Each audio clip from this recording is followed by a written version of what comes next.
নতুন কিছু সিনেমার গল্প নিয়ে স্টোরিবোর্ড আবারও হাজির আপনাদের সামনে। আপনাদের জন্য চমৎকার কিছু নির্মাণের সন্ধান দেয়াই আমাদের লক্ষ্য। বেস্ট অরিজিনাল স্ক্রিন প্লে ক্যাটাগরিতে অস্কার পাওয়া একমাত্র short film the red balloon. 34 মিনিটের এই শর্ট ফিল্মটি পরিচালনা করেছেন অ্যালবার্ট লেমোরিসি এবং এতে অভিনয় করেছেন তারই ছেলে প্যাসকেল লেমোরিসি।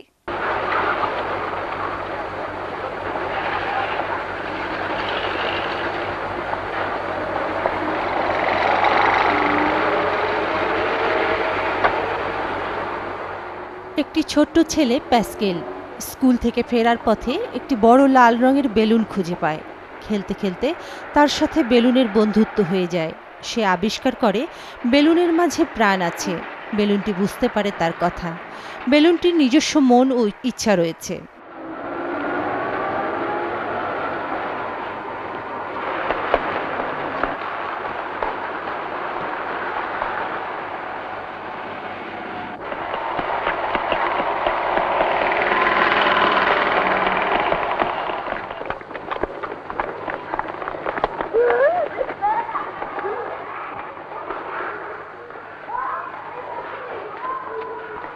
শুরু হয় বেলুনটিকে নিয়ে তার প্রতিদিনের জীবনযাপন।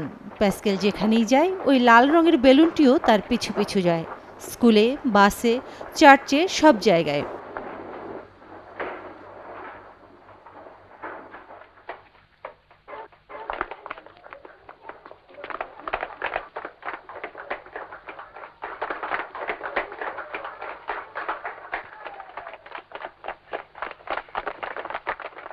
তারপর একদিন দুষ্ট ছেলেদের আক্রমণের শিকার হয় প্যাসকেল আর তার বন্ধু লাল বেলুনটি। অনেক চেষ্টা করেও শেষ পর্যন্ত বেলুনটিকে রক্ষা করতে ব্যর্থ হয় প্যাসকেল। ছেলেদের আক্রমণে ফুটো হয়ে যায় বেলুনটি। বিষাদে ভেঙে পড়ে প্যাসকেল।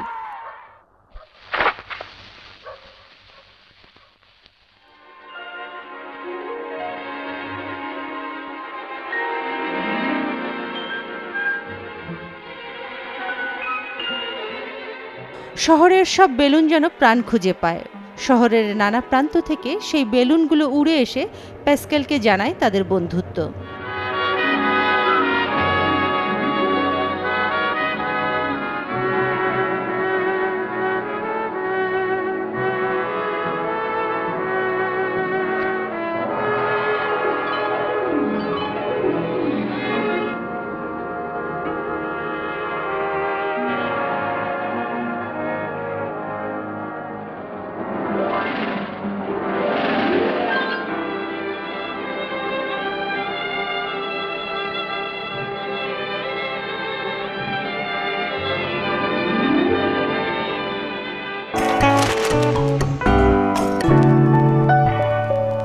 টমেটোজে এই চলচ্চিত্রটি শতভাগ পজিটিভ রিভিউ পেয়েছে। এবার একটি অ্যানিমেটেড সিনেমার গল্প। চিলড্রেন সাইকোলজির দারুণ একটা বিষয় নিয়ে কোরালিন চলচ্চিত্রটি নির্মাণ করেছে হেনরি সেলিক, যার গল্প নেল গাইম্যানের একই নামে উপন্যাস থেকে নেয়া।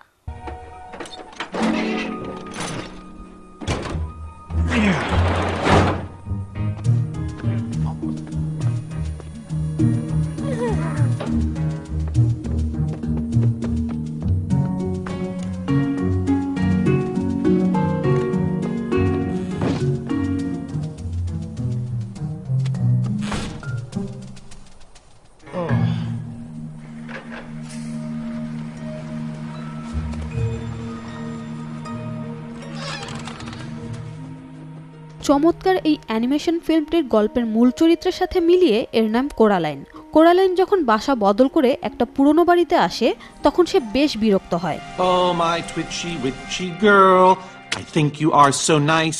I give you bowls of porridge and I give you bowls of ice cream. Why don't you ever cook, Mom? Coraline, we've been through this before. Your dad cooks, I clean, and you stay out of the way. I swear, I'll go food shopping soon as we finish the catalog. তার অভিভাবকরাও তাকে কিছুটা কড়া কথা শোনায়। একদিন coralline একটা গুপ্ত দরজার সন্ধান পায়। রাতের বেলায় সে যখন দরজা গলে প্যাসেজ অতিক্রম করে তখন সে আবিষ্কার করে আরেকটা সমান্তরাল পৃথিবী।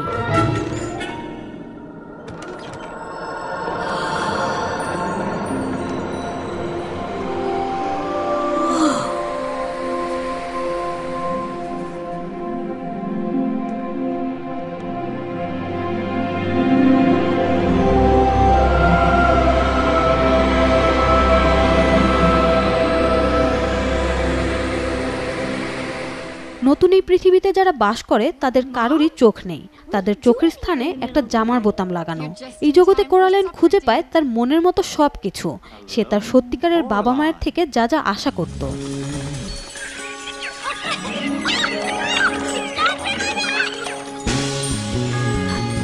Daughter in distress.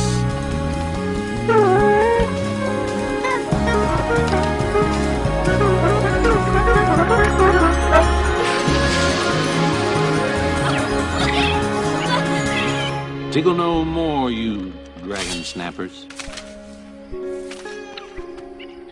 কিন্তু যখন দ্য আদার মাদার বা অন্য মা তাকে আহ্বান জানায় এই জগতে স্থায়ীভাবে থেকে যাবার জন্য, তখন সে প্রত্যাখ্যান করে। বেরিয়ে আসে ভয়ঙ্কর আরেক পৃথিবী। লড়াই শুরু হয় মানুষ বনাম অশুভ শক্তির। Darling, why would you run away from me?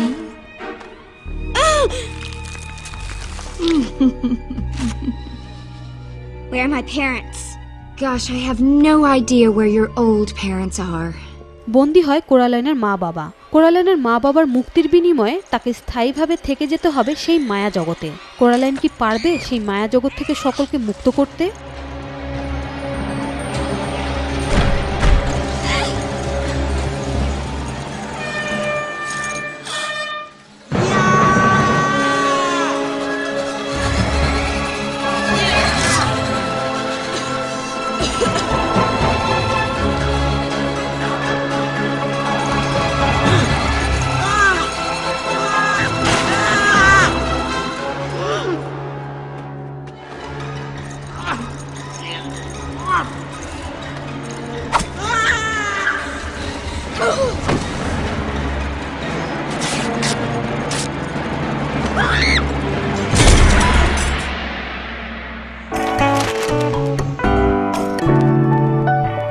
শিশুদের মনোজাগতিক ভাবনা আর বড়দের দর্শনের মাঝামাঝি ব্যবধানটা স্পষ্ট করা হয়েছে এই সিনেমাটিতে। স্টোরি বোর্ডের আরও কিছু স্টোরি নিয়ে ফিরব একটি বিরতির পর।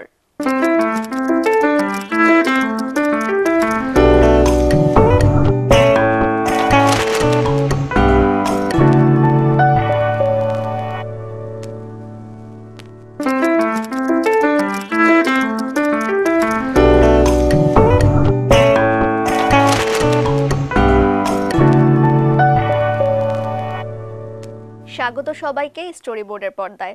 এবার একটি ফিচার ফিল্মের গল্প। ইরানি পরিচালক আব্বাস কিয়ারোস্তামির একটি বিখ্যাত ডকুফিকশন ক্লোজ আপ। এতে একটি সত্য ঘটনা ধারণ করা হয়েছে। ببخشید این کتابو از کجا خریدین؟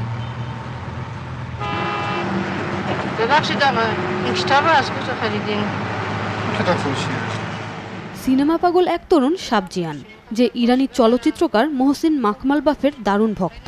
শাবজিয়ানের সাথে এক ভদ্রমহিলার বাসে পরিচয় হলে সে নিজেকে মোহসিন মাকমালবাফ বলে পরিচয় দেয়। شما خودتون نوشتین؟ شما خودتون نوشتین؟ شما آقای مخملبافی؟ بله. خیلی خوشبختم. خواهش.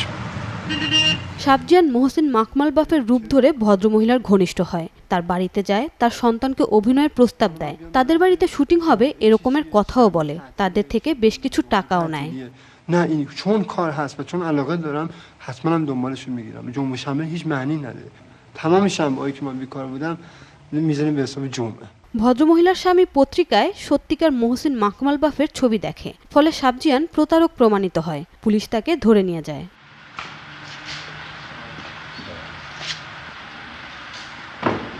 এখন পর্যন্ত যদি আপনার মনে হয়ে থাকে ছেলেটি একটা নেগেটিভ চরিত্রে আছে, তাহলে একটা চমক আসতে পারে আপনার জন্য পরবর্তী দৃশ্যগুলোতে। আর এখানেই পরিচালকের মুন্সিয়ানা, তিনি গল্পের মোড় ঘুরিয়ে দিলেন কয়েক সেকেন্ডে। ما قبل از آنکه جلسه دادگاه را شروع بکنیم، یعنی قبل از رسیدگی به پرونده، طرفین را دعوت به سازش می‌کنیم। এ সময় আমরা দেখতে পারবো অপরাধী কিভাবে অপরাধের সাথে জড়িয়ে যায়। তার দুর্দান্ত যুক্তি অবাক করে দেয় সবাইকে। চলচ্চিত্রে উঠে আসে ইরানি মধ্যবিত্ত সমাজ ব্যবস্থার অবক্ষয়ের কথা।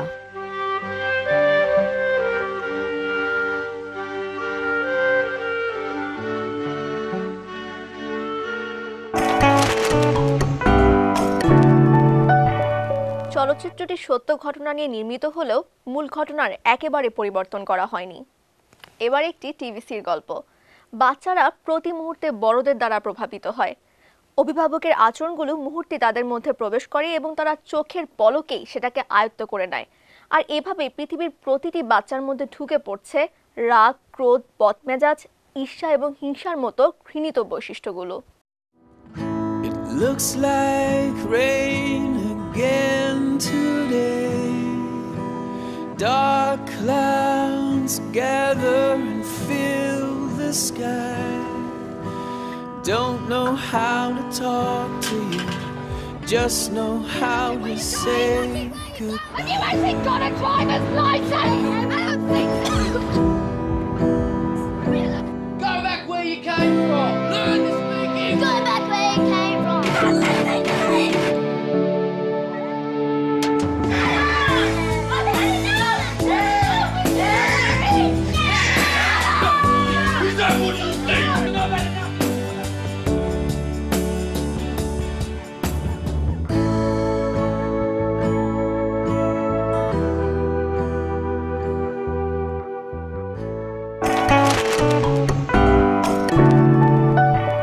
ন্যাপকান তাদের এই বিশেষ বিজ্ঞাপনটি দ্বারা ইনফ্লুয়েন্স পজিটিভ বিষয়টি তুলে ধরতে চেয়েছে। জীবন ঘনিষ্ঠ একটি গল্পের স্টোরি বোর্ড নিয়ে ফিরছি একটি বিরতির পর।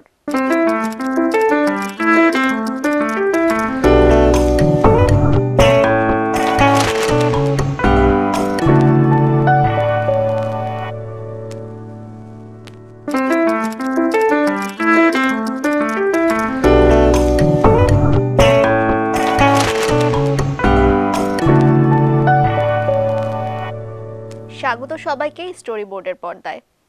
কলকাতার সোনাগাছি একটি রেড লাইট জেলা হিসেবে পরিচিত। রেড লাইট মানে যেখানে যৌনকর্মীদের অবাধ চলাফেরা এবং স্বাধীনতা আছে সেই স্থানকেই বোঝায়। কিন্তু সেখানকার দ্বিতীয় প্রজন্ম মানে বাচ্চাদের জীবনযাপনটা কেমন? তাদের স্বপ্ন কি সবসময় রঙিন ফুল ফোটে নাকি হতাশার বিবর্ণ ছায়া? সেই গল্পেরই সন্ধান দেবে অস্কার জয়ী documentary film born into brothels, Calcutta's red light kids.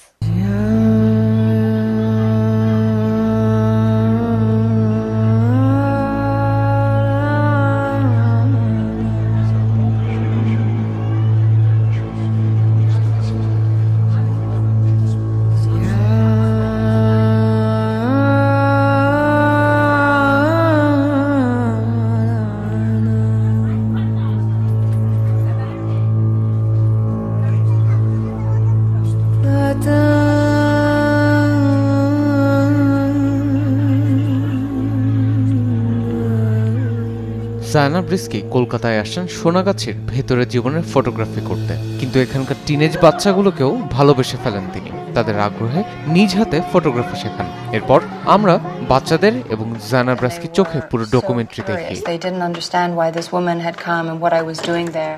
They wanted to learn how to use the camera. That's when I thought it would be really great to teach them and to see this world through their eyes. 8 থেকে 9টা বাচ্চার উপর নির্ভর করে কাহিনী গড়ায়। এর মধ্যে কেউ হতাশ, কেউ বা মিষ্টি, কেউ খুব সিরিয়াস, আবার ফটোগ্রাফির দারুণ প্রতিভা।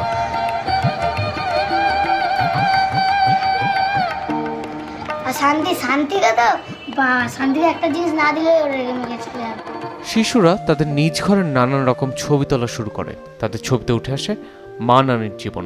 ছবি তুলতে তুলতে তারা একসময় অনেকটা দক্ষ হয়ে ওঠে। তাদের ছবির ভাষা বদলে যেতে থাকে।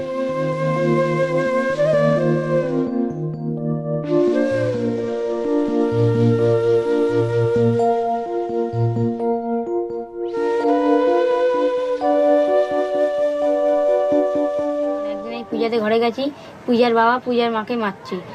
আমি তখন পূজাকে বললাম, পূজা তোর বাবা তোকে মারছে কেন? বলছে আমার মা তো আমার বাবাকে টাকা দেয়নি, ওর জন্য আমার বাবা আমার মাকে ধরে মারছে, ওর জন্য মারছিল মদ খাওয়ার জন্য। এই আমার ভবিষ্যৎ নিয়ে হচ্ছে 1 নম্বর হচ্ছে পূজাকে এখান থেকে সরিয়ে নেওয়া। কারণ এরই মাঝে আমরা জানতে পারি তাদের জীবন দর্শন, তাদের জীবন ভাবনা, তাদের স্বপ্ন আর হতাশার কথাও আমাদের করে ভাবিত। তাদের বাস্তবতা মেনে নেওয়ার চরমতম বাক্যগুলো যেন সজোরে আঘাত হানে বাস্তব দুনিয়ার মূল্যবোধে।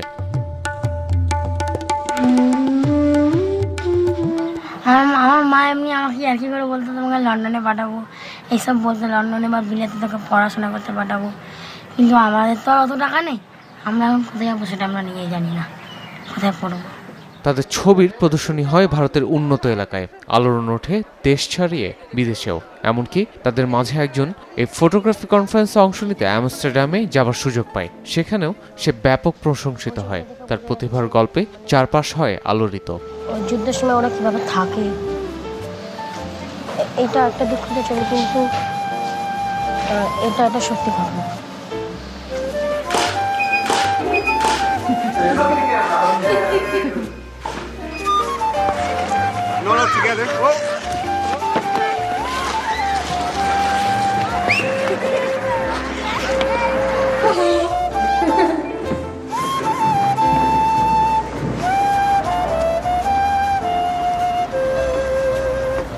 জানা ব্রিস্কি এই বাচ্চাদের বোর্ডিং স্কুলে রেখে পড়ালেখা শেষ করে উন্নত জীবনের সন্ধান দেওয়ার চেষ্টা করে, কিন্তু সেখানে দীর্ঘদিনের অবস্থানের কারণে তাদের সে জীবনকে গ্রহণ না করে ফিরে আসে পুরনো ঠিকানা সোনাগাছিতে।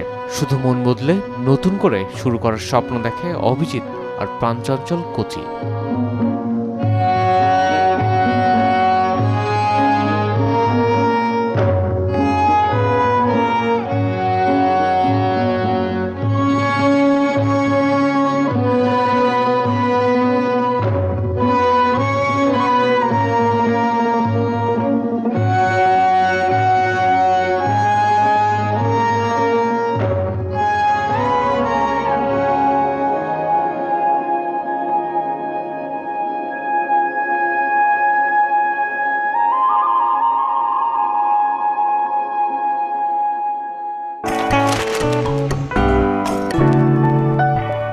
অস্কার জয়ী এই ডকুমেন্টারিটি মানুষের বিবেকের কড়ায় নাড়া দিয়ে জানতে চাইবে ঠিক কতটা শিশুবান্ধব পৃথিবীতে বাস করছে আমাদের শিশুরা। বিদায় নিচ্ছি আজ, ফিরে আসবো আগামী পর্বে নতুন নতুন কিছু স্টোরি নিয়ে। এরই মাঝে আমাদের সাথে সংযুক্ত থাকতে পারেন ইউটিউবে স্টোরিবোর্ড এসএ টিভিতে, আর আমাদের ফেসবুক ফ্যান পেজ হচ্ছে facebook.com/pages/storyboard এসএ টিভি। ভালো থাকবেন সবাই। We'll never leave. Look at us now, so in